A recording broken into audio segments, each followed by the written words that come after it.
playoffs on arenaplus.net.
Traffic update.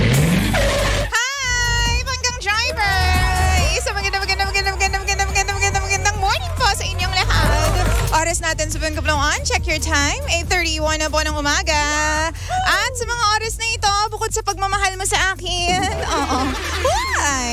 hindi ka magiging high. Nakaw. Halika na Panggang driver, silipin na po muna natin. Manilip po muna tayo for today's video. Nang lagay ng trapiko. Sa ating mga kakalsadahan. Ngayon pong araw na ito ng Friday. Thank God it's Friday. Punta po tayo sa EDSA southbound lane. Sa lahat po ng talaga naman pong umaariba na po dyan sa area na yan. Good morning po sa inyo. Asahan mo na ang light to moderate po na traffic mula po sa Timog hanggang sa pagtawid po ng Kamuting sa mga oras na ito. Kamuning ha. Okay. Tapos pagpunta po naman dyan sa Pituazon hanggang sa Santolan, Annapolis. Asahan mo rin po na medyo may pagsisikip po ng daloy ng mga sasakyan. Pero moving naman po at makakalusot ka naman Panggang driver.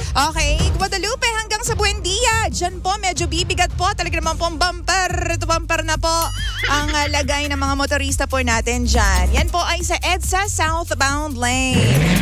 Pero pagdating naman po natin sa kabilang dako, EDSA northbound lane naman po tayo Panggang driver. Siyempre naman asahan mo na from FB Harrison hanggang sa pagtawid po ng Taft Avenue. Medyo magkakaroon po ng pagsisikip pero again, light pa rin po ang daloy ng mga sasakyan. Okay, pagbaba mo naman po ng Magallanes flyover hanggang sa Arnaiz Avenue. Ganoon din po, light to moderate po ang daloy ng traffication po natin dyan. Bonnie Station all the way to Ortigas. Asahan mo na po na moving po pero medyo may mga areas po dyan na magiging congested po. Okay? The rest naman po of north ng EDSA ay light na po at wala na po tayong nakikitang problema. Puntahan naman po natin C5 southbound lane. C5 southbound lane Panggang driver, light pa naman po sa mga oras na ito ang takbo at ang sitwasyon po dyan sa C5 southbound lane. Pero sa kabilang dako, sa C5 northbound naman po tayo. Asahan mo na medyo may build up po dyan po sa area po ng Bagong Ilog flyover hanggang sa Lanuza.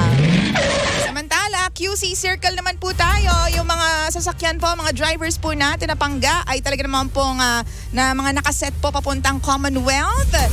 Wala naman pong pagsisikip ng daloy ng mga sasakyan. Pero asahan mo na yung pabalik naman po natin. Ganon din po, wala pa po tayo nakikitang problema. Yun nga lang po sa southbound po ng mga sasakyan, yung mga papuntang Commonwealth po.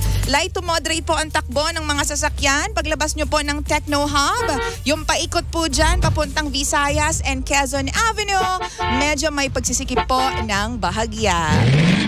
At dahil nga po Friday ngayon, Panggang driver, wag mong kakalimutan kung ang plate number nyo po ay nagtatapos sa 9 and 0.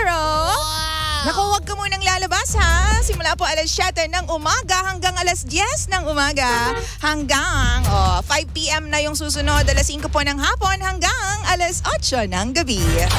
Energy FM Traffic Update. This segment was brought to you by Arena Plus. What would I be